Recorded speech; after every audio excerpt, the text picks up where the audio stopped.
주님의 은혜가 함께 하시기를 축복합니다. 오늘 믿음과 순종이라는 제목으로 말씀 나누도록 하겠습니다. 사실 오늘 설교는 지난 수요일 날 좀 살폈던 영역입니다. 그 설교한 다음에 제 마음에 굉장한 은혜가 있었어요. 그러면서 오늘 이 부분을 다시 나누면 좋겠다 이런 생각이 들어서 아, 그 부분을 다시 나누려고 합니다. 물론 많이 이렇게 수정은 했습니다. 그때하고 똑같지는 않습니다만 그렇게 하려고 합니다. 신약 시대는 성령의 시대입니다. 우리가 예수 믿을 때 성령님이 오셨습니다. 그렇죠? 오십니다. 우리는 이제 삶의 모든 영역에서 성령의 인도하심을 따라 살아야 합니다. 에베소서 5장 18절에 보면 술 취하지 말라 이는 방탕한 것이니 오직 성령의 충만함을 받으라 이렇게 말하고 있어요. 우리는 성령의 충만함을 받아 살아야 합니다. 성령의 충만함이라는 말은 뭔가 차다 그런 느낌이 들죠. 그래서 머리끝부터 발끝까지 성령으로 채워진다 이런 의미처럼 보여지죠. 근데 어, 그거보다는 오히려 그 뭐죠? 믿음과 순종으로 하나님께 응답하는 것이라고 말할 수 있습니다. 우리는 가만히 있고 성령께서 무엇을 해주시는 게 아니고요. 우리의 의지와 성령의 의지가 합하여 우리가 믿음과 순종으로 하나님께 응답하여 사는 삶이라고 말할 수 있어요. 성령께 응답하는 거죠. 이때 믿음은 하나님의 행하심과 그 약속을 능동적으로 취하여 자기 것으로 삼는 것이고요. 순종은 성령을 쫓아 행하는 것입니다. 두 가지를 보려고 합니다. 첫째, 능동적인 믿음. 능동적이라는 말은 뭐예요? 어떤 사람이나 환경에 의해 움직이는 것이 아니라 수동적이죠. 그렇게 움직이는 것, 스스로 움직이는 것, 적극적인 반응을 말합니다. 그러니까 하나님의 약속을 또 하나님의 행하심을 적극적으로 취하여 자기 것으로 삼는 믿음이라고 말할 수 있어요. 능동적인 믿음이라고 말할 수 있죠. 로마서 6장 10절 11절을 보세요. 여기 능동적인 믿음을 갖도록 우리에게 초청하는 말씀입니다.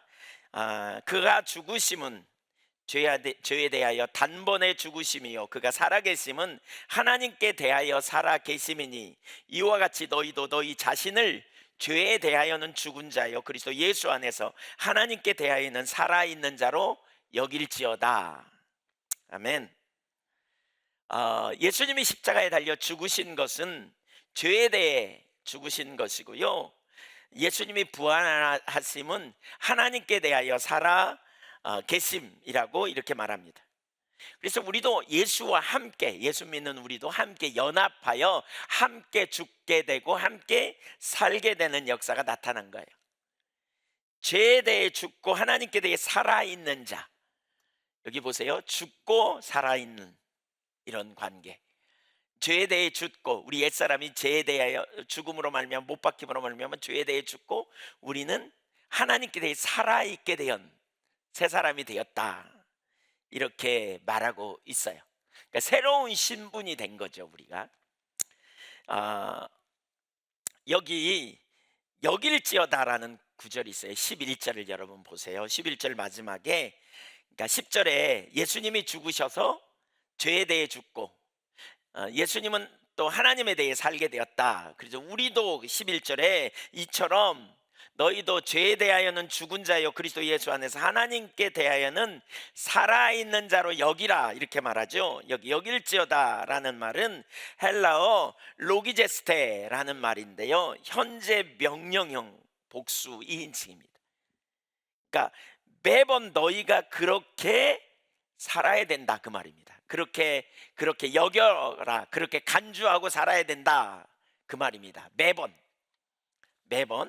너희가 그렇게 간주하고 그렇게 행하며 나가야 된다 그 말입니다. 그러니까 죄에 대하여 죽은 자요 그리스도 예수 안에서 하나님께 대하여 산 자로 여길 필요가 있는 것이 아니라 반드시 그렇게 여겨야 한다 그 말입니다. 성도는 반드시 죄에 대해 죽은 자의 하나님께 산 자입니다. 성도는. 아멘. 여기다라는 말은 실제가 아닌 것을 실제처럼 생각해라 이런 의미가 아니에요.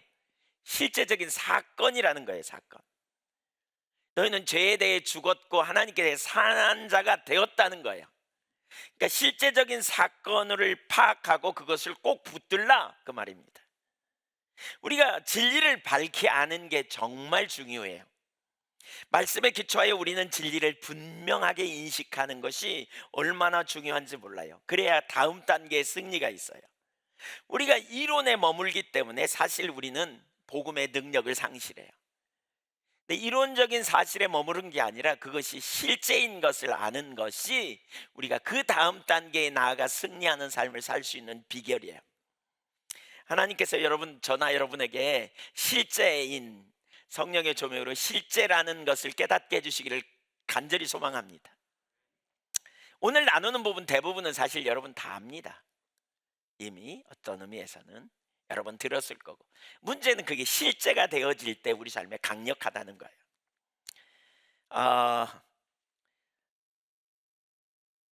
죄에 대해 죽고 하나님께 대해 살았다는 그 말씀에 기초하여 한 세 가지를 보려고 하는데, 첫째는 우리가 새로운 피조물이라는 사실을 기억해야 돼요. 그리스도 안에서 우리의 신분을 잘 이해해야 돼. 새로운 피조물. 고린도후서 5장 17절에 이전 것은 지나갔으니 보라 새 것이 되었도다. 그리스도 안에 있으면 새로운 피조물이라 이렇게 말하잖아요. 새로운 피조물. 가만히 생각해 보세요. 죄에 대해 우리는 죽은 자고 예수님 안에서 하나님께 대해서 살아있는 자가 됐어요. 그러니까 예수 믿기 전과 후는 완전히 다른 거예요. 예수 믿기 전에는 죄에 대해 살았고 하나님께 대해 죽은 자라면, 예수 믿은 후에 우리는 뭐예요? 죄에 대해 죽어버렸어요. 이제 하나님께 대해 살아있는 거예요. 그래서 우리는 새로운 피조물이에요. 네, 우리가 그리스도 안에 있다면 그리스도의 승리에 참여하고 있는 거예요. 이건 진리입니다. 처음에 부분적으로 참여하다가 점차적으로 나아지는 것이 아니라 그게 아닙니다. 완전히 새로운 피조물로 출발하는 거예요. 새로운 피조물로 되었다는 사실만큼 우리가 의롭게 되었다는 사실을 대체할 만한 다른 단어가 없을 거예요. 새로운 피조물이 됐다는 것은 우리가 하나님께 대해 살고 우리는 하나님 앞에 의로운 자가 되었다는 것을 의미하는 거예요. 사실 우리가 예수 믿어도 많이 실패하잖아요. 예수 믿어도 자주 실패하죠. 어떤 때는 우리가 생각을 통해서 죄를 범하고 또 행동으로 죄를 범하고 결단하지만 또 넘어지고 이런 경험하죠. 그렇게 될 때 대개 두 가지 반응으로 나타나. 예수 믿는 사람임에도 불구하고 두 가지 반응. 하나는 뭐냐면 죄책감으로 많이 빠지는 경우가 있죠. 죄책감. 아이고 실패했네, 또 넘어졌네, 그리고 죄책감에 빠지죠. 그러나 이 죄책감에 빠지는 것은 참 그리스도인, 그러니까 복음의 진리 안에 있는 성도의 삶이라고 말할 수 없어요. 그러니까 참된 성도는 죄책감이 아니고 애통함으로 가야 돼요. 무슨 얘기입니까? 죄책감에 빠지는 건 결국 뭘 의지하는 거냐면 육체를 의지하는 거다. 지난주에도 나눴기 때문에 아마 이 말은 쉽게 이해할 건데, 육체를 의지하면 죄책감에 빠져요. 우리는 육체를 의지하는 삶이 아니라 그리스도를 의지하는 사람이어야 된다라고 나눴어요. 그러니까 그리스도를 의지한다는 말은 그리스도를 보는 사람이고요, 그리스도를 신뢰하는 사람이에요. 반대로 육체를 의지하는 건 뭐예요? 자기를 보는 거예요. 내 능력을 보는 거예요. 그래서 내가 좀 잘 살면 우월의식과 자부심을 가져요. 그러면서 다른 사람 판단하죠. 근데 내가 못 살고 내가 실패하고 내가 넘어지면요, 죄책감에 눌려요.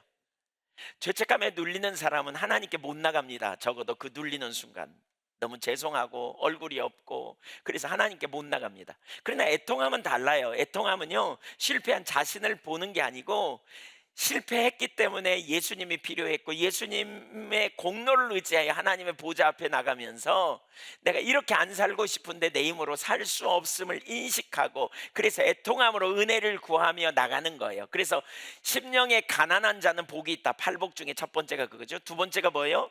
애통하는 자는 복이 있다 그랬어요. 심령의 가난함과 그 다음에 애통함으로 가야 돼요. 죄책감이 아니에요. 길을 잃어버려요. 죄책감으로 가면.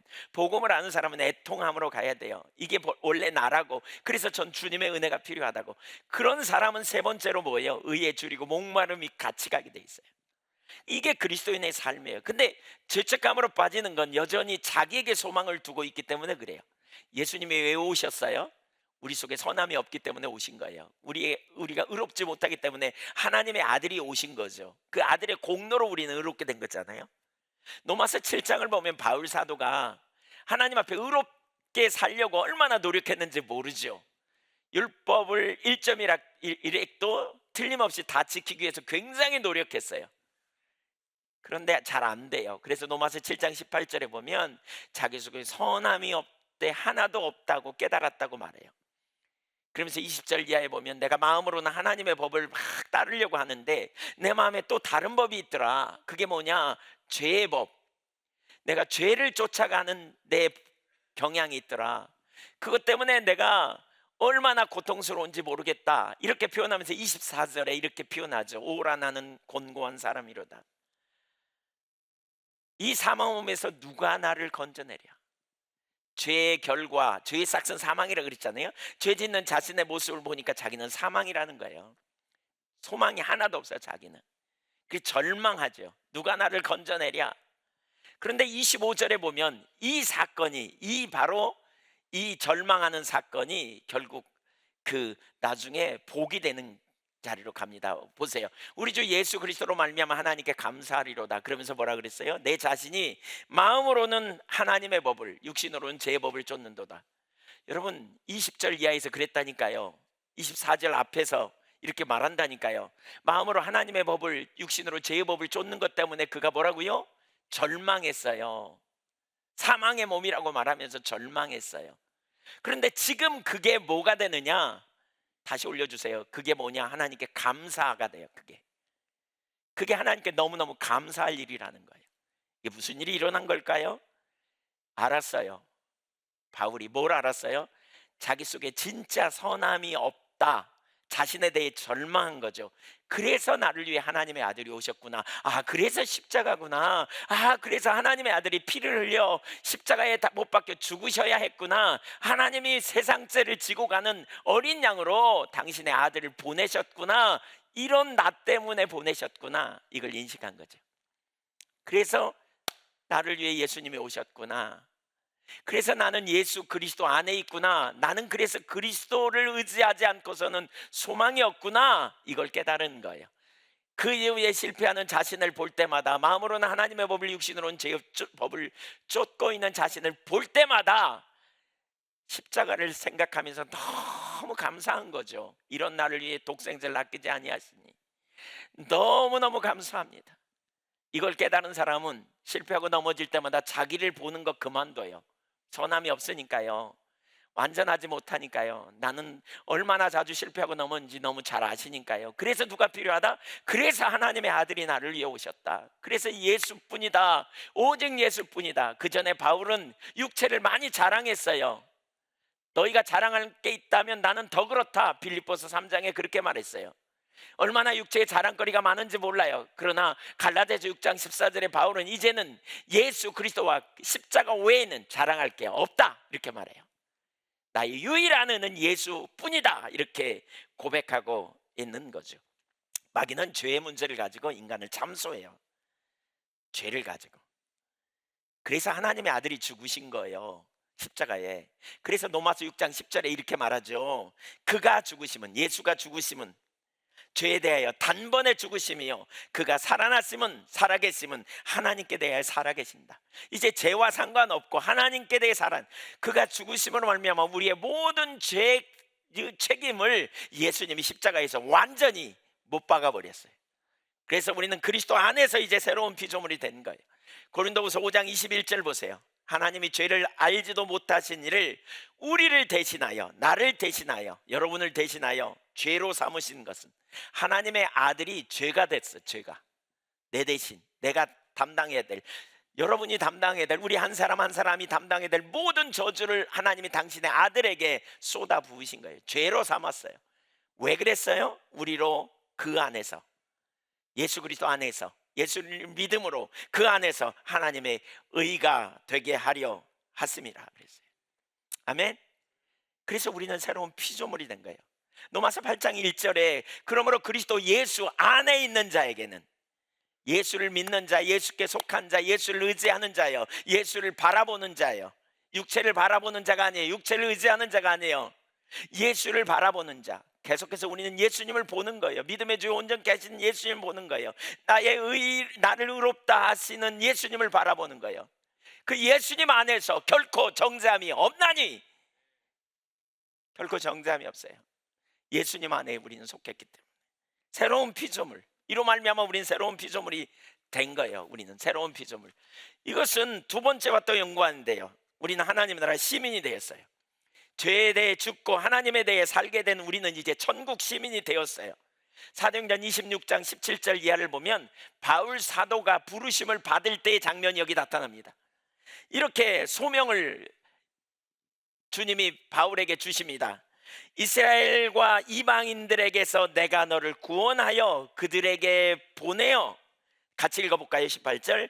그 눈을 뜨게 하여 어둠에서 빛으로 사단의 권세에서 하나님께로 돌아오게 하고 죄사함과 나를 믿어 거룩하게 된 무리 가운데서 기업을 얻게 하리라 하더이다. 네 가지를 말해요. 눈을 뜨게 하여 네 가지 결과를 기대요. 어둠에서 빛으로.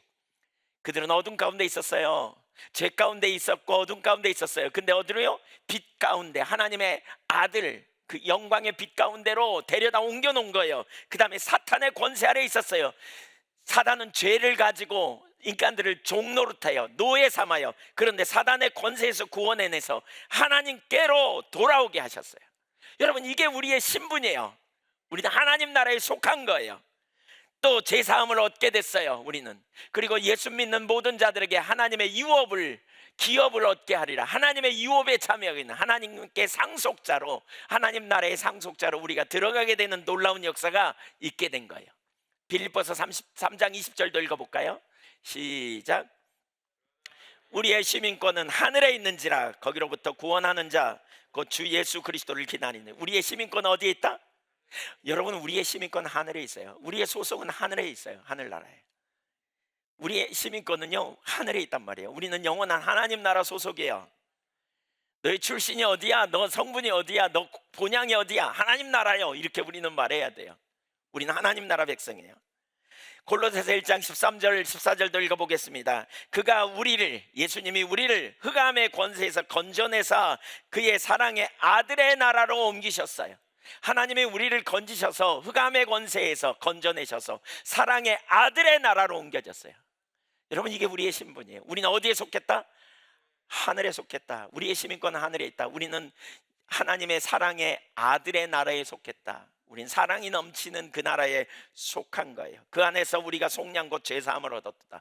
죄사함의 결과 우리는 하늘에 속한 거예요. 이제 우리는 하늘나라 백성이 된 거예요. 이게 뭘 의미해요? 우리는 천국 시민이라는 게 뭘 의미해요? 우리의 소속이 어딘지, 우리는 어느 나라의 법의 저촉을, 법에 의해 사는지 우리는 알아야 돼요. 우리의 가치관은 하늘나라에 있어요. 세상의 논리, 세상의 행복이 아니에요. 우리는 영원한 나라의 가치에 우리는 붙들린 바 되어 살아야 되는 거죠. 우리는 이 땅에서 나그네로 살아야 돼요. 우리는 그 나라를 사모하며 살아가는 사람이에요. 이 땅에 사는 게 다가 아니에요. 영원한 나라, 하나님 나라가 우리의 삶에 예비되어 있어요. 우리는 그 영원한 나라를 예비하신 하나님 나라를 우리가 사모하고 갈망하며 나가는 거죠. 우리는 영원한 나라에 갈 사람이라니까요. 이것은 또한 엄청난 권세가 있음을 기억해야 돼요. 여러분, 있잖아요, 우리나라 사람이 애국에 나가서 어려움을 당하면요, 나라가 움직이는 거 아세요? 우리나라 사람이 애국에 가서 무슨 일을 만나면요, 정부가 움직이는 거 아세요? 왜요? 우리가 대한민국 시민이니까. 대한민국 시민이니까 정부가 움직이는 거예요. 미국의 우리 여주모 목사님 아들이 미국의 특수부대 군인이었거든요.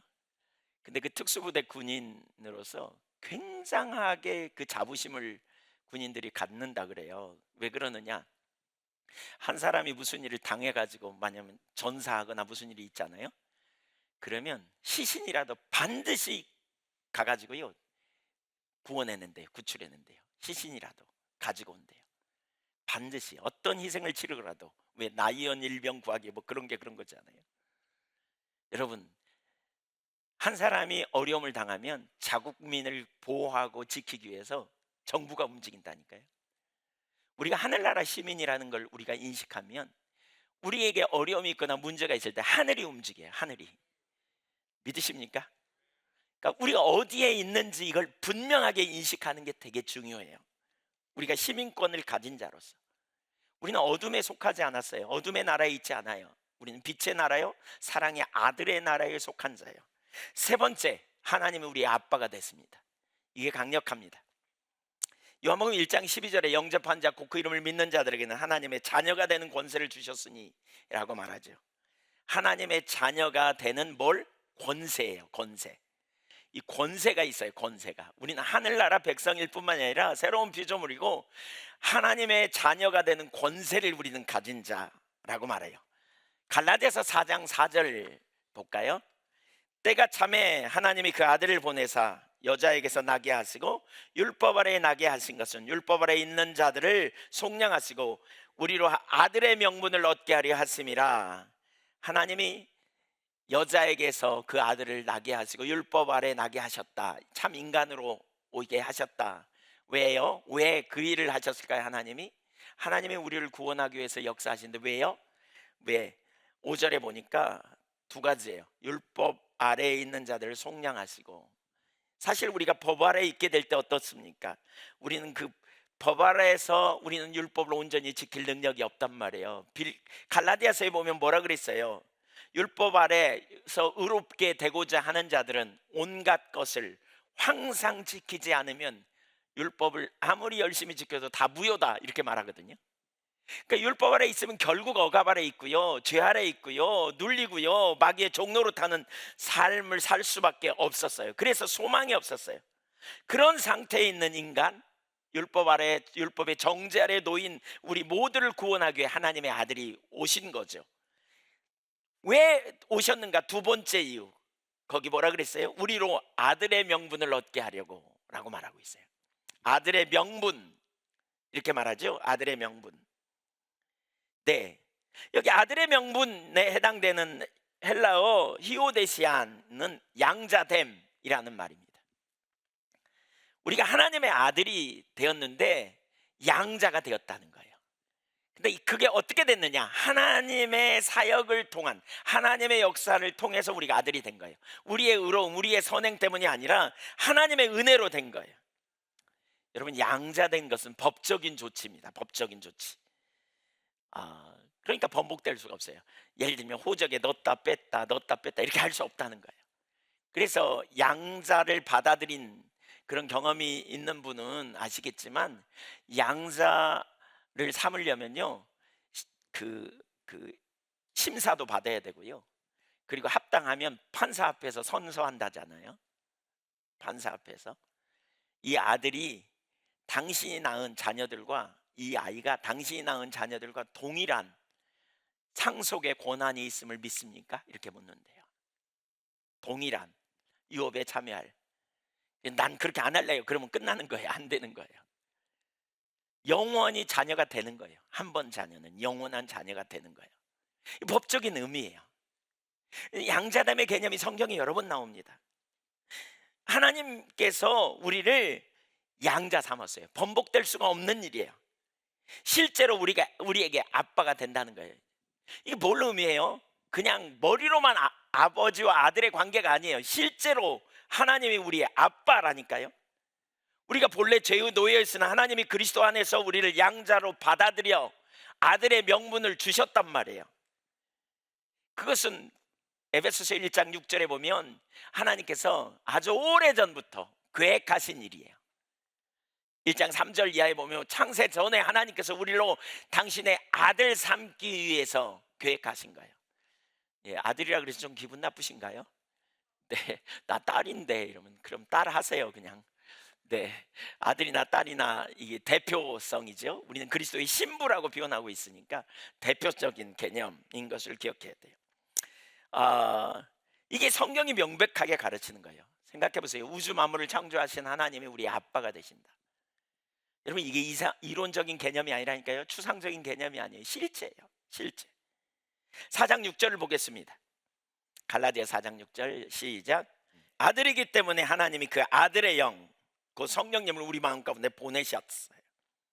아들은 아들의 영, 그 성령에 의한 삶을 살도록 우리에게 아들의 영을 보내셨다, 이렇게 말하고 있죠.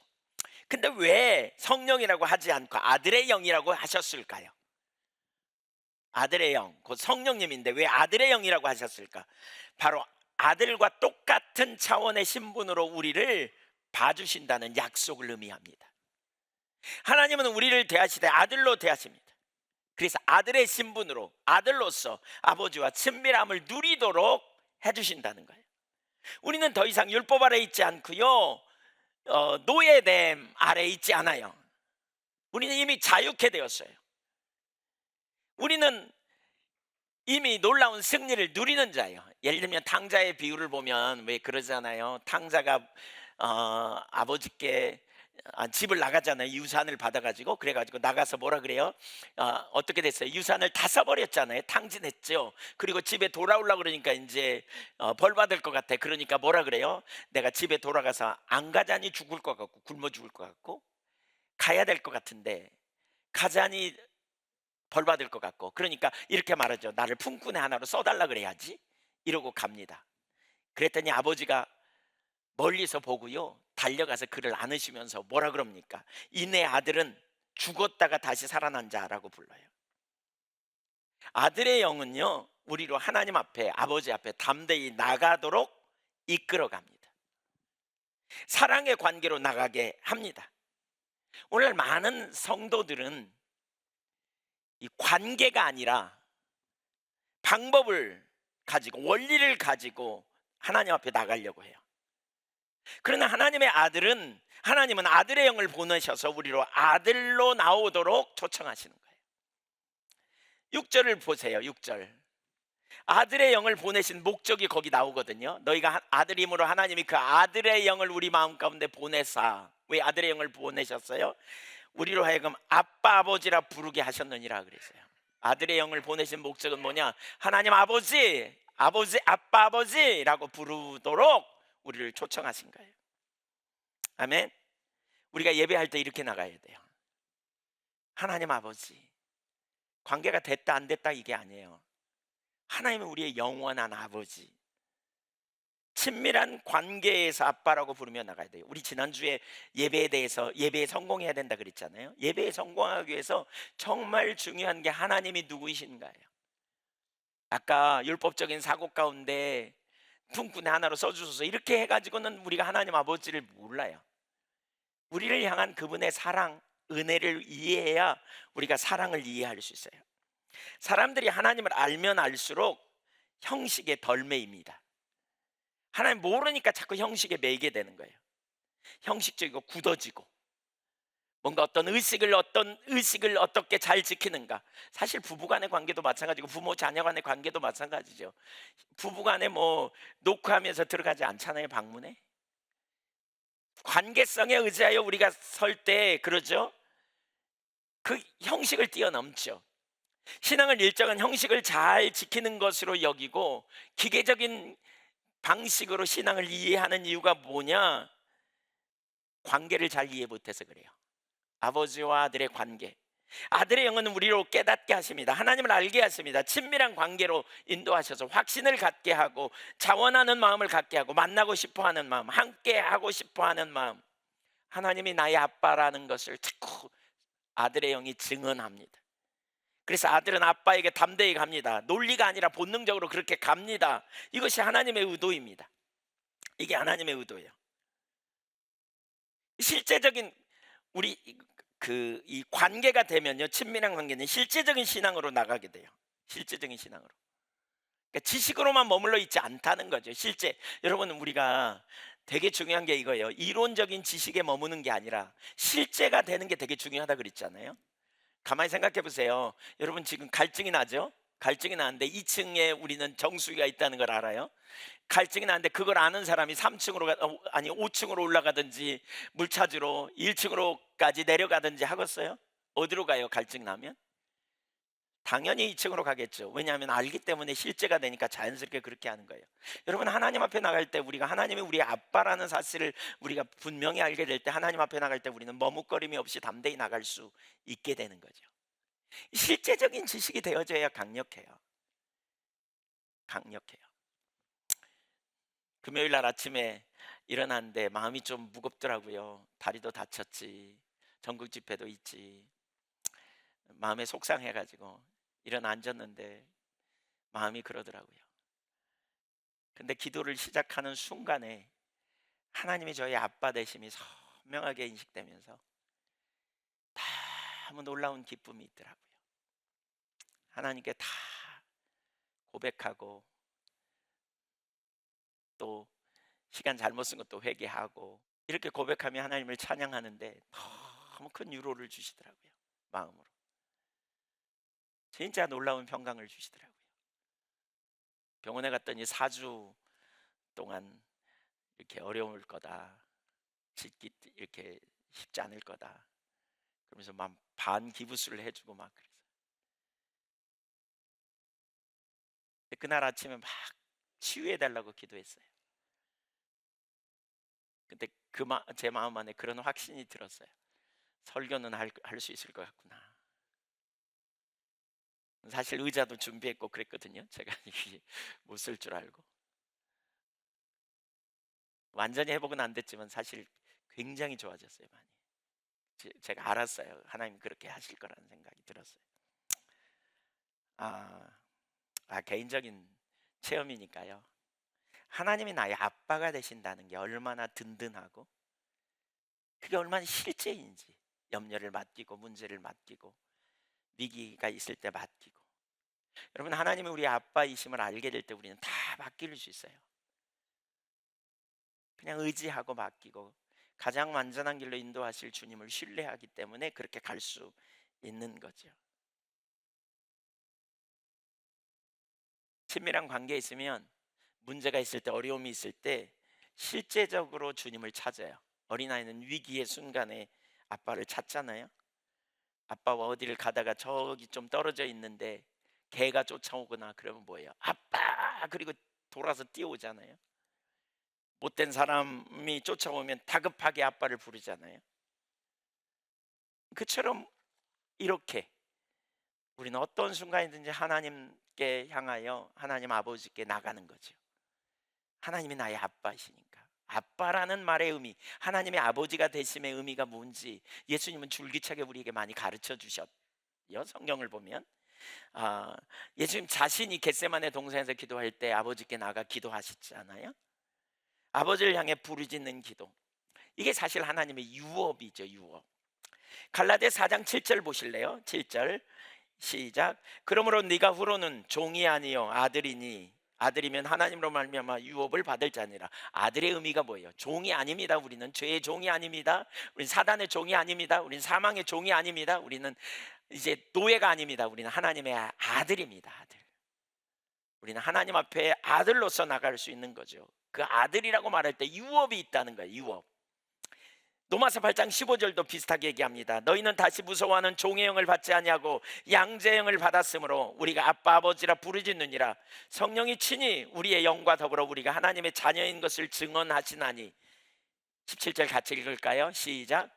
자녀이면 또한 상속자, 곧 하나님의 상속자요 그리스도와 함께한 상속자니 우리가 그와 함께 영광을 받기 위하여 고난도 함께 받아야 할 것이니라. 여기 상속자라는 거죠. 우리가 상속자. 근데 그리스도와 함께한 공동 상속자, 이걸 영어 성경에 보니까 코헤어라 그랬어요. 공동 상속자예요. 우리 보통 상속을 받으면 어떻게 해요? 한 부모에게 5 자녀가 있다 그러면 n분의 1로 나누죠. 그래서 5분의 1씩 나누었잖아요. 그 말이 아니에요.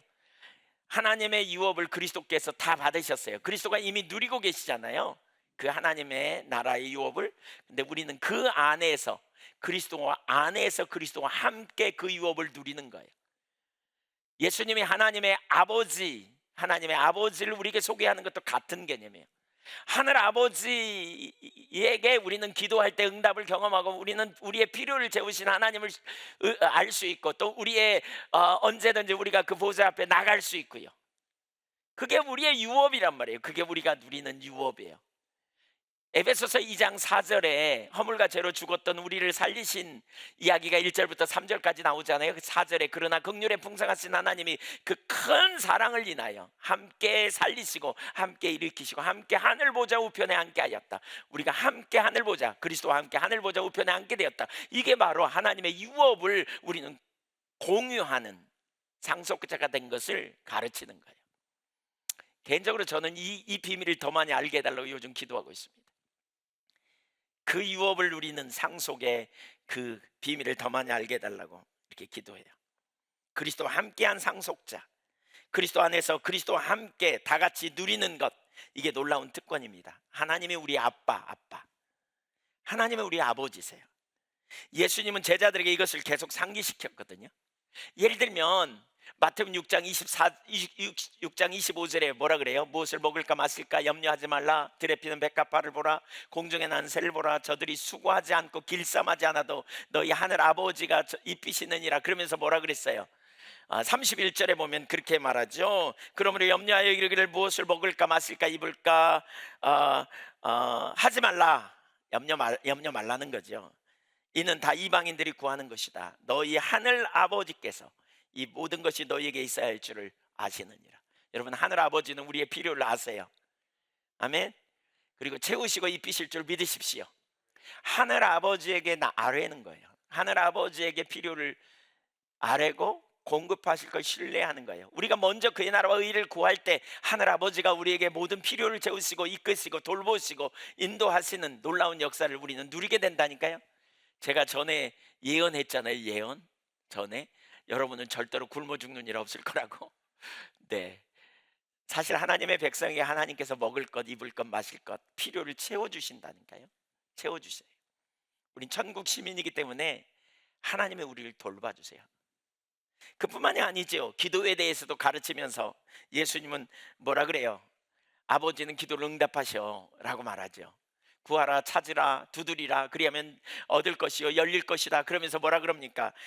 누가복음 11장 13절에 너희가 악할지라도, 아무리 악해도 좋은 것을 자식에게 줄 줄 알거든 하물며 너희 하늘 아버지께서 구하는 자에게 성령을 주시지 아니하겠느냐? 또 마태복음에서 이 동일한 본문을 가지고 구하는 자에게 좋은 것을 주시지 않겠느냐? 이렇게 말했어요. 하나님은 우리의 필요를 아시고 우리의 필요를 채우시고 우리가 구할 때, 기도할 때 응답하시는 하나님이세요. 하늘 아버지를 여러분 생각해 보세요. 그 하늘 아버지는 우리에게 필요를 채우시고 또 우리의 간구에 귀를 기울이시는 분이라고요. 우리의 간구에. 탕자의 비유에서도 하늘 아버지를 예수님이 소개할 때 뭐라고 소개해요? 세리와 죄인들과 함께 예수님이 식사하니까 바리새인들과 서기관들이 원망하거든요, 예수님을. 그러자 예수님께 세 가지 비유를 들잖아요. 잃은 양, 잃은 은전의 비유. 세 번째 비유가 탕자의 비유죠. 그러니까 바리새인과 서기관들 또는 그 당시에 사람들이 다 뭐예요? 잘하면 상, 못하면 벌, 육체를 의지하고 가는, 여기에 익숙했죠. 선하게 살면 하나님께 상 받고 악하게 살면 벌 받고, 사실 이게 인과응보의 원리가 있었죠.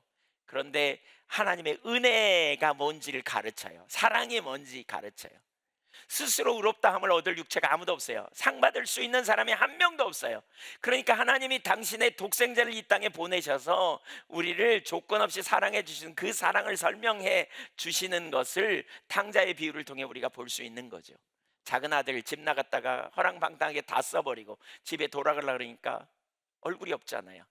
벌 받아야 싸다고 생각해서 종 품꾼의 하나로 써달라고 그래야지. 아버지는 그 말을 들은 채도 하지 않고 아버지는 어떻게 합니까? 먼저 아들을 바라봤습니다. 멀리서.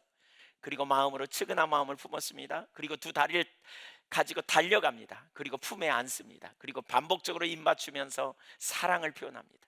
그리고는 제일 좋은 옷을 내다가 입히라고 그러고요, 발에 신을 신기라고, 종이 아니고 넌 내 아들이야 라고 말해요.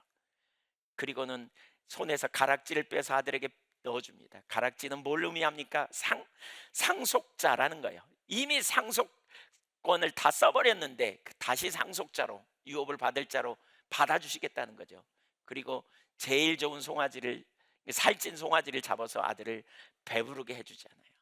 이게 하늘 아버지예요. 이 소식을 들은 큰아들이 들에 나갔다 오다가 뒤집어지잖아요. 내가 상 받아야 하는데 저놈이 상 받아? 저건 벌 받아야 싼데? 그리고 뒤집어졌더니 아버지가 와서 뭐라 그래요? 내 것이 다 네 것이거늘 그러잖아요. 큰아들도 작은아들도 그 하나님의 마음을 전혀 모르는 거죠. 그 유업, 그 사랑으로 유업에 참여할 자인 걸 전혀 알지 못한 거죠. 여러분, 하늘 아버지가 우리를 얼마나 사랑하시는지 우리가 아는 게 얼마나 중요한지 몰라요. 그런데 말이에요, 하나님이 우리 아빠 되심을 성경이 너무너무 자주 가르치는데 오늘날 많은 사람에게 그 하나님의 사랑이 가려졌어요. 왜냐하면 육신의 아버지에 대한 상처가 있는 분들은 하나님을 아버지, 아빠라고 부르잖아요. 그 육신의 아버지에 대한 상처가 많은 사람은 하나님 아버지의 왜곡된 이해를 가져요. 예를 들면 뭐 아버지가 자꾸 자기를 두드러 팼다든가, 예를 들면 아버지가 너무 그냥 자기중심적이었다든가, 아니면 그냥 바람 피우는 아버지였다든가, 아니면 그냥 무능했다든가, 아니면 알코올 중독으로 그냥 가정을 돌보지 못했다든가, 아버지가 사랑이 아니라 폭군처럼 행했다든가, 그러면 아버지에 대한 이해가 안 되는 거죠. 그래서 전에 나눴지만 어떤 분은 하나님 아버지, 그럼 그 다음에 할 말이 없다고. 그래서 제가 그분한테 물어봤다니까요. 육신의 아버지에 대한 생각은 어떠냐고 그랬더니 그 노인네요, 이렇게 막 분노를 하더라니까요. 하나님 아버지와 육신의 아버지가 오버랩 되는 거죠. 그러니까 육신의 아버지에 대한 생각 때문에 하늘 아버지를 잘 모르는 거예요. 왜곡된. 여러분, 육신의 아버지는 하늘 아버지와 달라요. 그래서 이사야 49장 15절에 보면 이렇게 말하거든요. 여인이 어찌 그 젖 먹는 자식을 잊겠으며 자기 태에서 난 아들을 긍휼히 여기지 않겠느냐. 혹시 이런 사람이 있을까?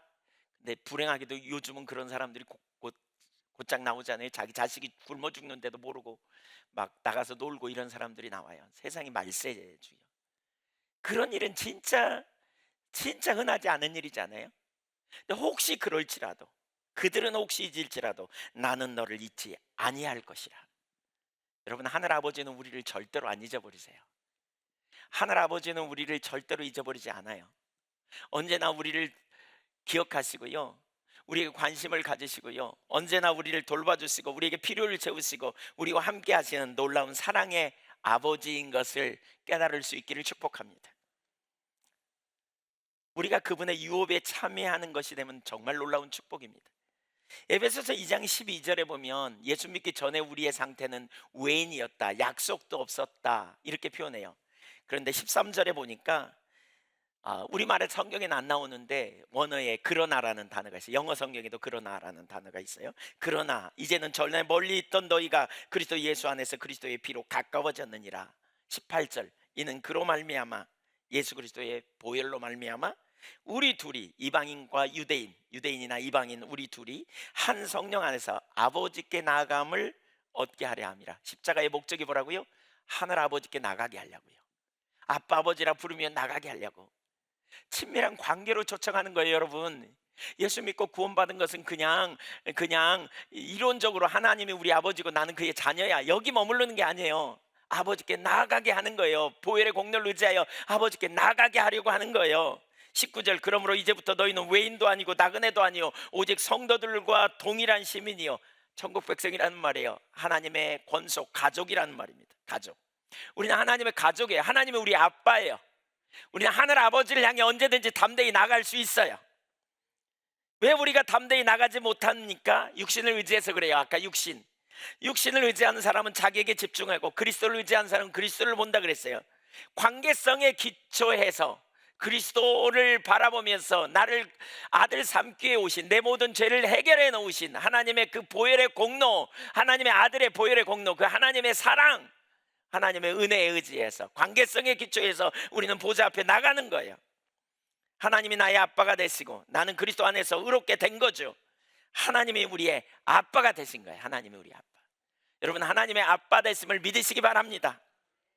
이게 선명하게 보여야 돼요. 하나님이 나의 아빠예요.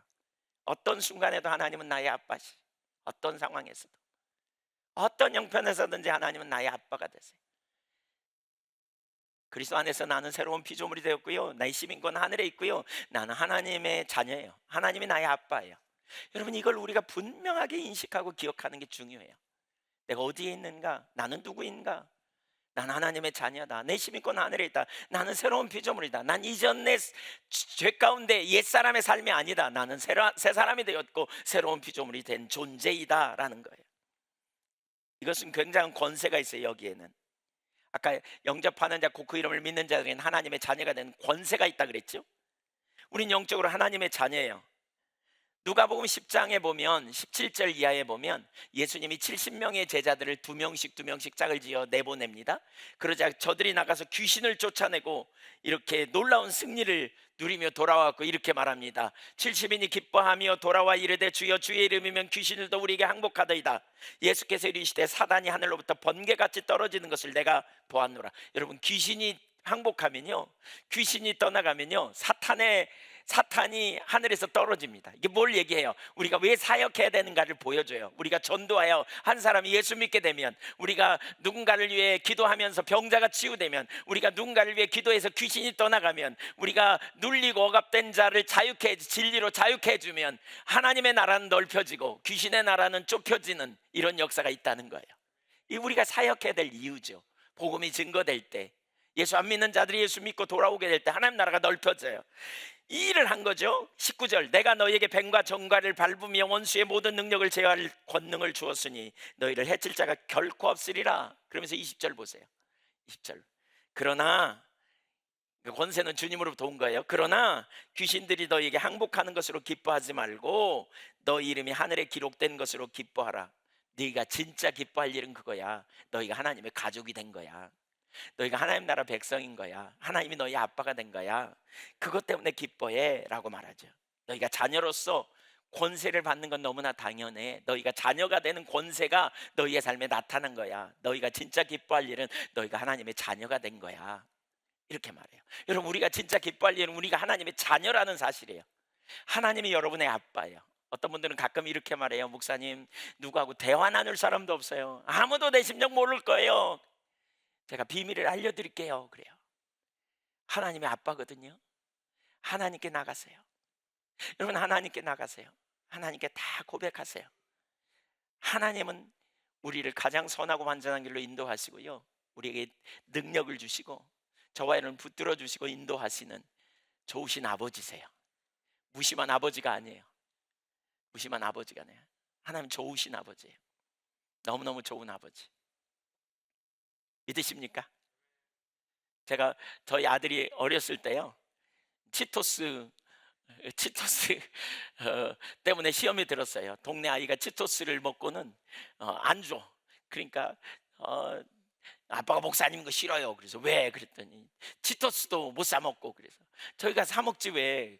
돈 줄게. 그랬더니 저기 없어요. 꼬랐어요. 이러면서 거기 치토스 안 판대. 그래서 아빠가 월요일 날 가서 치토스 사줄게. 그랬어요. 제가. 그리고는 월요일 날 나가긴 나갔는데 잊어버려 버렸어요. 근데 들어오는데 누가 좀 상담 좀 하자 그래요. 슈퍼마켓 하는 분이에요. 그래서 거기 가서 상담하고 나왔어요. 그때까지 거기 갔는데도 다 잊어버렸어요. 나왔어요. 근데 그분이, 제가 차를 저쪽 골목에다 세우고 이렇게 나오는데 그 앞으로 다 지나오는데 그분이 막 뛰어나오더니 문을 두드려요. 그래서 세웠더니요, 박스를 한 박스 던져주면서 애들 주세요 그래요. 치토스 한 박스였어요. 우리 잊어버려도 하나님은 아니에요. 여러분, 하나님의 아버지 되신다는 게 얼마나 놀라운지 몰라요. 사실 여러분, 하나님이 누구신가? 살아계신 하나님이 우리 아빠가 되시는 거죠. 은밀한 중에 보시는 하늘 아버지. 우리는 그 아버지가 이론이 아니에요. 좀 뭐 잘못했다고 넣었다 뺐다 하는 게 아니에요. 우리가 안 됐기 때문에 독생자를 아끼지 않고 우리를 구원해내신 너무나 좋은 아버지잖아요. 그 하늘 아버지께 우리가 담대히 나갈 수 있는 거죠. 우리는 더 이상 하나님을 미리 약속을 해야 만날 수 있는 그런 관계가 아니에요. 공적으로만 약속 정해놓고 나가야 만나는 그런 분이 아니에요. 문 앞에서 오래 기다려야만 되는 그런 하나님이 아니에요. 그분은 우리 아버지세요. 언제든지 우리는 그분의 보좌 앞에 담대히 나갈 수 있어요. 우리가 아까 에베소서 2장 4절 이하 얘기했죠. 우리가 예수와 함께 하늘에 살리시고 일으키시고 우리는 하늘 보좌 우편에 앉게 되었다, 그 말이에요. 언제든지 우리는 하늘 보좌 앞에, 하나님 앞에 우리는 언제든지 나갈 수 있어요. 그때마다 주님은 언제나 우리를 사랑으로 받아주시고 안아주시고 이끌어주시는 신실한 하나님이심을 믿으시기 바랍니다. 제가 전에 시골에 살 때요, 아이들이 자꾸 거실에 와서 놀아요. 그러니까 막 난장판이 돼요. 제 서재까지 막 들어와. 그래서 서재는 절대로 못 들어오게 했어요. 여기는 아무도 들어오지 마. 서재는 안 들어요. 그럼에도 불구하고 두 명은 그냥 아무 때나 들어오는 두 명이 있었어요. 손에 시커멓게 뭐 묻어갖고 와가지고 그냥 안겨요. 그냥 저한테서 아빠 그러고. 누굴까요? 네, 네, 여기 한 명은 앉아 있어요.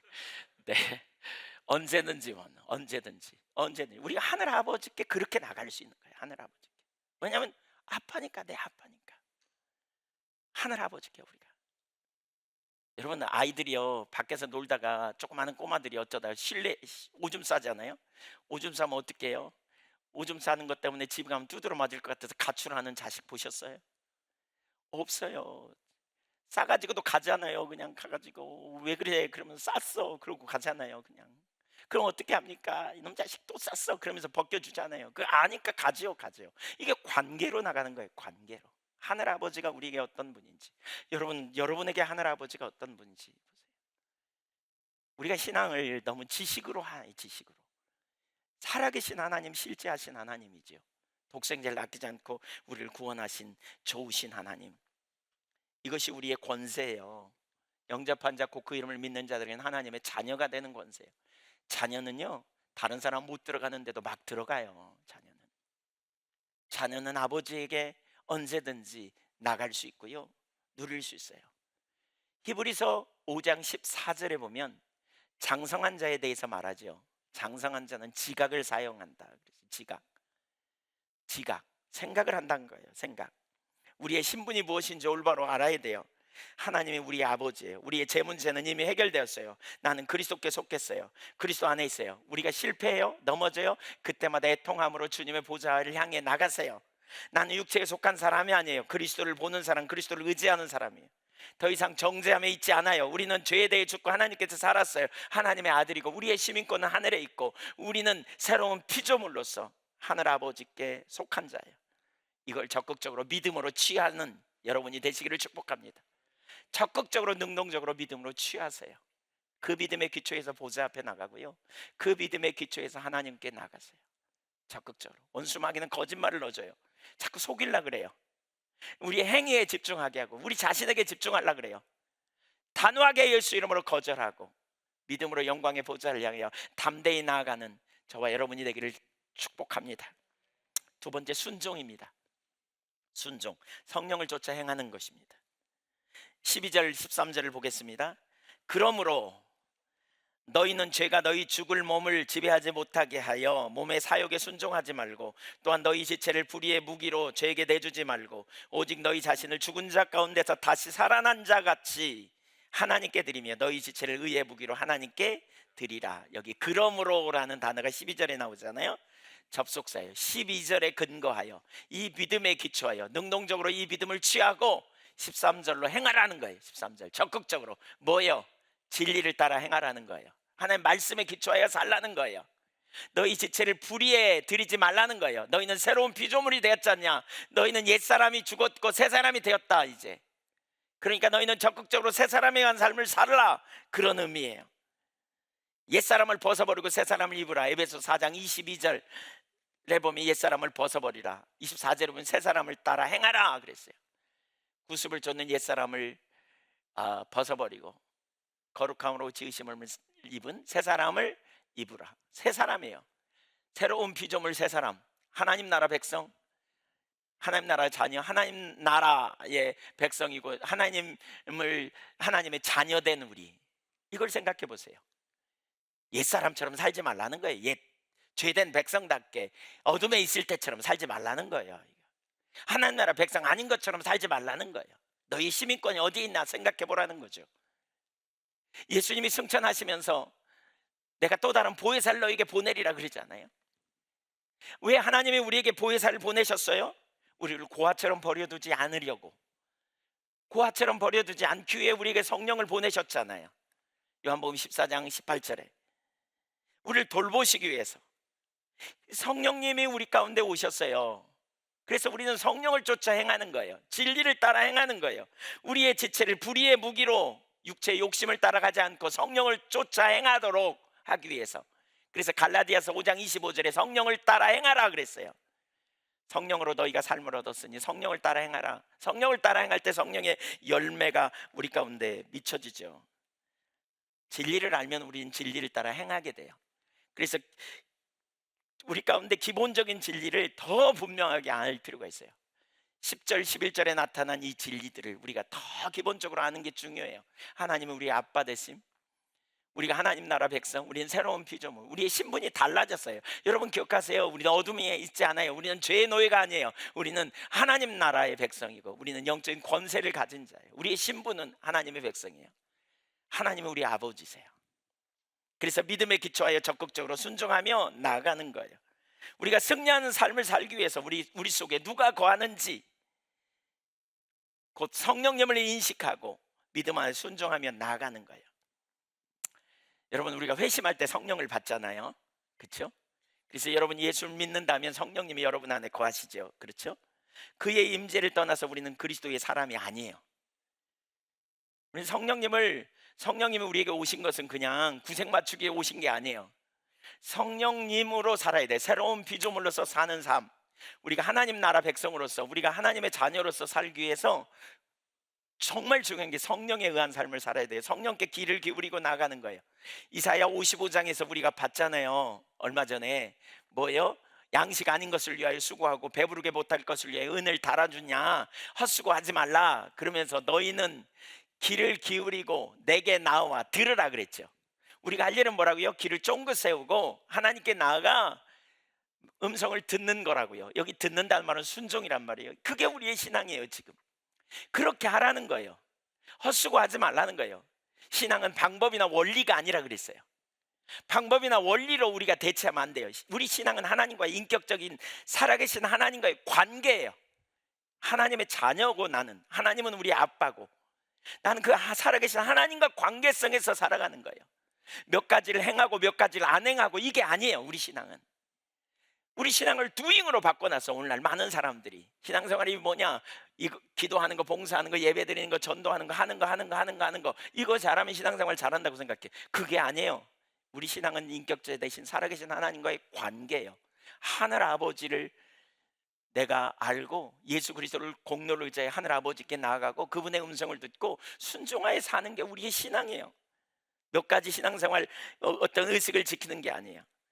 그래서 우리는 성령의 임재 안에 있어야 돼요. 문제는 아담이 타락한 이후에 우리는 자기 힘으로 살려고 하는, 자기를 과신하는 경향이 있어서 하나님께, 성령님께 맡기는 게 잘 안 돼요. 성령님께 주도권을 드리지 못하고 살아요.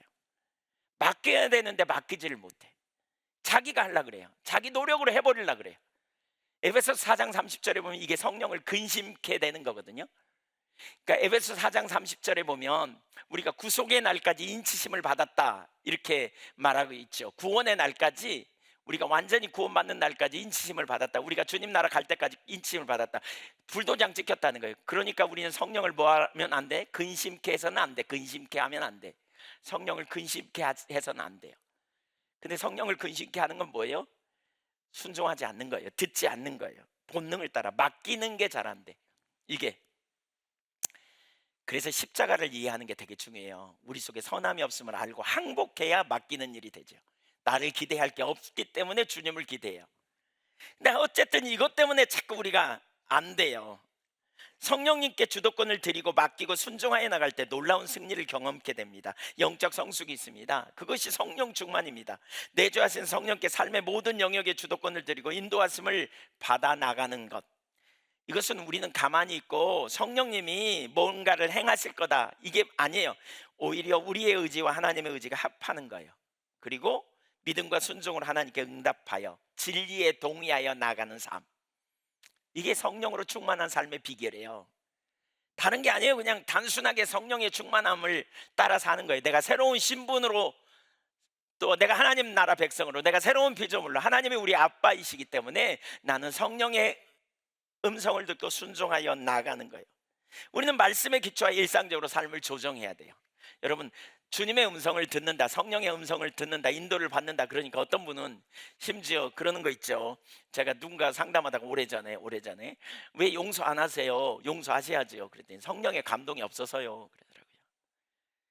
예, 너무 웃긴 거죠. 여러분, 성령님은요 말씀에 기초하여 우리의 삶을 인도해요. 성령의 인도가 없어서 그런 게 아니고요, 주님의 음성을 안 들으려고 그러니까 그런 거죠. 성경에 용서하지 말라 그래요? 용서하라 그러죠. 만약에 어떤 사람이 성령이 감동하시는데 용서하지 말래요, 그건 성령이 아닙니다. 그건 성령님은 말씀으로 우리를 인도하세요. 말씀의 원리를 토대해서 인도해요. 그러니까 우리가 성령의 인도를 받는다는 말은 기본적으로 그냥 우리가 아는 말씀의 원리를 따라 삶을 조정해 가는 거예요. 용서할 거 빨리 용서하고, 그렇죠? 잘못했으면 사과하고, 원망하고 불평하는 마음이 있으면 빨리 그거 회개하고 돌이키는 거예요. 즉각. 아까 우리 형제님이 와서 가슴이 답답하다고 기도해 달라고 찬송. 근데 기도하는 가운데 사람에 대한 원망 섭섭함이 있으신 것 같아요. 그래서 제가 그거 회개시켰어요. 그리고 기도해 줬어요. 그랬더니 마음이 아니 훨씬 나은 것 같다고 그러고 회개하는 거예요. 길을 따라 즉각 회개하고 돌이키는 거예요. 용서할 거 빨리 용서하고 순종할 거 빨리 순종하고 이렇게 가는 거죠. 이렇게 성령께 적극적으로 순종하는 것. 이럴 때 변화가 일어나요. 놀라운 치유와 회복도 일어나요. 이것이 그리스도인의 삶입니다. 삶의 모든 영역에 주도권을 가지고 주도권을 드리고 성령께 우리는 인도하심을 따라 순종하는 거죠. 근데 그 과정에 갈등이 있어요. 성령이 인도하실 때 우리 속에 옛 본성이 있어가지고 갈등이 있어요. 우리 생각, 고집, 자부심, 또 자존심 이런 것과 충돌이 막 일어나. 성령의 인도하심에 저항해. 그래가지고 예배당에 있지만 아집과 자의식에 빠져서 자기 힘으로 하려고 하고 있기에 변하지 않아요. 그러니까 자의식과 자기 고집에 싹 붙들려 있어요. 그래서 성령의 인도하심에 대해 저항이 일어나는 거예요. 심지어 말씀 드리면서 그렇게 누가 살아 막 이래요. 예수 믿은 지 정말 오래돼도요, 여러분 이 저항하기 시작하잖아요. 성령님께 저항하기 시작하잖아요. 절대 안 변합니다. 그러면서 겉모양을 막 바꾸려고 노력합니다. 그래서 꽤 고상해 보이기도 하고요, 잘하는 것처럼 보입니다. 근데 이 마음 안에는 다른 사람 판단하고요, 평가하고요, 우습게 여기는 자리로 갈 수도 있어요. 부부간에도 그럴 수 있어요. 믿음이 되게 좋고 정말 열심히 헌신하고 봉사하는 것 같은데, 잘 들으세요 여러분, 혹시 여러분 해당될지 몰라요. 그러는 것 같은데 말씀을 들으면서 그거 가지고 판단하고요, 자기는 어르신 같고요, 다른 남편이나 아내를 무시하면서 신앙생활을 또 잘못하고 있다 이러고 있기가 쉬워요. 그거 아니지 않아요. 자기가 먼저 정말 잘못하기 때문에 회개하고 돌이키고, 내가 하나님이 기뻐하시는 삶 앞에서 하나님 앞에서 내가 할 도리를 정직하게 해나가는 거예요. 내가 할 부분을 하는 거예요. 상대편이 어떻게 나오든지 상관없이. 이게 성령의 인도하심을 받는 거예요. 상대편이 어떠하든지 내가 상대편에 대해서 섭섭한 마음 품으면 사과하고, 내가 미운 마음 품었으면 용서를 빌고 상대편에게 있는 그대로 회개하고 나가는 거예요. 여러분, 코람데오의 삶이 뭡니까? 하나님 앞에서의 삶입니다. 저 사람 앞에서의 삶이 아닙니다. 그 인간 앞에서의 삶이 아닙니다. 하나님 앞에서 내가 사는 겁니다.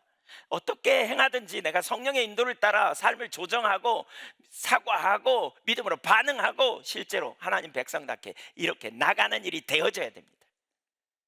근데 이렇게 안 해. 많은 경우에 갈등이 있어. 그래서 저항이 일어나. 그러다 어떤 순간 하나님은 큰 은혜가 임하잖아요. 견디다 항복해요. 그러면 감정이 막 풀어납니다. 감정이 풀려 나옵니다. 매우 극적인 체험과 함께 옵니다. 그러면 그거 가지고 이제 우리 간증도 하고, 또 자기는 특별하다고 생각하면서 그런 간증 없는 사람을 우습게 여기기도 하고, 우리가 쉽게 그러기도 쉬워요. 막 이런 얘기 들어보셨어요 여러분? 혹시 어떤 분이 막 간증하면서 그러잖아요. 내가 목회 안 하려고 그랬는데 하나님이 두드러 패가지고 어쩔 수 없이 목회했다고 막. 그것도 귀해요. 그나마 순종해서. 근데 그렇게 하지 않고 처음부터 하나님이 말씀하실 때 그냥 순종했다면, 그렇죠? 여러분, 뭐가 더 귀해요? 처음부터 순종하는 게 귀해요? 두드러 맞고 하는 게 귀해요? 예, 처음부터 순종하는 게 귀해요. 사실은 우리는 그런 극적인 체험을 굉장히 소중히 여깁니다. 저는 그런 타입 중에 한 사람이었어요. 막 안해, 막 순종 안 해. 그러다가 어떤 순간 하나님의 강권적인 은혜로 말미암아 막 눈물 콧물 흘리고 뒤집어져 갖고 순종하고 막 이런. 그래서 특별한 은혜가 있는 줄 알았어. 어느 날 정신 차려 보니까요, 제 주변에 있는 다른 사람은 그런 은혜도 별로 없는데 저보다 훨씬 성숙돼 있더라고요. 저보다 훨씬 놀랍게 변화돼 있더라고요. 아주 단순하게 그냥 순종하고 따라가는 거예요. 말씀이 그러면 그냥 순종하고 가는 거예요. 그러니까 그 삶의 열매도 맺히고 성령의 열매도 맺히고요. 그 삶에 놀라운 변화가 막 일어났더라고요. 엊그제 누군가가 저한테 며칠 전에 기도해 달라고 이렇게 우리 교회 성도님 아니고 다른 데서 이렇게 지난 주간에 누가 기도해 달라고. 근데 제가 그분은 오래전부터 기도했던 분 중에 한 분이거든요. 근데 기도하면서 제가 느끼기에는 그거예요. 하나님 앞에 이렇게 좀 불퉁불퉁 하듯이 좀 하는 거 있죠. 이렇게 왜 해야 돼? 내가 왜 그래야 돼? 이유가 많은 거죠. 그러다가 또 이렇게 극적인 체험을 해서 또 극적인 체험을 해서 이렇게 하고. 좋아 보입니까? 한 개도 안 좋아 보여요. 우리 신앙을 단순하게 진리가 그렇다면 순종하고 나아가는 삶이 되어져야 능력이 있어요. 주도권을 드리고요. 매일매일. 처음부터 순종했다면 극적인 체험은 없었을 거예요. 처음부터 하나님의 주권을 인정하여 무슨 말씀이든 순종하려는 자세를 갖는 게 필요해요. 많은 경우 주도권을 드리지 못하다가 극한 경험을 하게 되죠. 사실 여러분 기억해 보세요. 성령님은 우리가 예수 믿는 순간 우리 안에 오셨거든요. 그 말은 뭐예요? 우리를 그리스도 안에 새로운 피조물로 만드신 이후에 내내 거기 계셔서 우리를 위한 당신의 계획을 실행할 준비를 하고 계신 거죠. 우리를 새로운 피조물답게 변화시키시고 우리를 하나님의 영광을 위해 빚어가 쓰기를 이미 준비하고 있으셨어요. 그러나 우리는 그분이 수행하도록 할 준비가 되어 있지 않은 거죠. 그분이 일해 가시는 일에 우리는 저항하고 우리는 반항하고 계속해서 말씀하심에도 불구하고 계속해서 우리를 인도하기 위해 애쓰심에도 불구하고 우리는 자기 중심에 머물러 있어서 자기 기준에 있어서 말씀에 순종하지 못하는 경우가 얼마나 허다한지 몰라요. 그러다가 어떤 순간 은혜 주셔갖고 확 뒤집어지면 그 부분은 변화되지만 또 다른 영역에서 여전히 하나님이 우리 아버지세요. 우리가 그리스도 안에 새로운 피조물이지요. 우리는 하나님 나라의 백성이에요. 우린 그 나라에 갈 거예요. 우리를 고아처럼 버려두지 않기 위해 오신 성령의 인도하심에 우리는 단순함으로 순종해야 돼요. 여러분 단순함으로 순종하여 놀라운 삶의 변화가 일어나기를 주님의 이름으로 축원합니다. 우리의 잘못된 믿음과 자기중심적인 욕심이 한쪽 끝에 있고 성령께서 다른 한편에 있었습니다. 이 둘 사이에 갈등이 있습니다. 갈라디아서 5장 16절에 육체의 소욕과 성령의 소욕이 서로 저항한다 그랬죠. 결국 감정이 풀어지는 큰 경험 그리고 성령의 능력이 나타난 역사를 수반하는 결단의 지점에 우리는 이르는 것을 경험했습니다. 그러나 만일 갈등이 없었다면 감정적 체험은 일어나지 않았을 것이고요. 성령의 역사는 성령의 열매는 훨씬 일찍 저와 여러분의 삶에 나타날 수 있다는 거예요. 어쩌면 훨씬 일찍 여러분의 가정은 놀랍게 회복될 수 있고요. 훨씬 일찍 여러분의 자녀는 상처를 받지 않았을지도 모르고요. 훨씬 일찍 여러분의 삶은 놀라운 성령의 열매가 나타날 수도 있다는 거죠. 사실 우리는 극적 체험을 특별히 여깁니다. 그것을 좋아하고 간증하고 그러나 다른 사람들은 그렇게 하지 않았을지라도 순종하고 동행하며 승리하고 있을 수 있다는 거예요. 어쩌면 이미 사력 있고 이미 섬기려는 마음을 가지고 성령께 순종하는 삶에 열려 있다면 아주 극한 경험은 있지 않을지 몰라도 너무나 놀라운 삶의 열매가 인격적으로 빚어질 수 있다는 거예요. 왜냐하면 즉각 순종했기 때문에. 감정은 우리 삶에서 매우 중요하지만 그러나 감정이 진리나 영적 성숙 혹은 예배의 기준이 되어서는 안 돼요.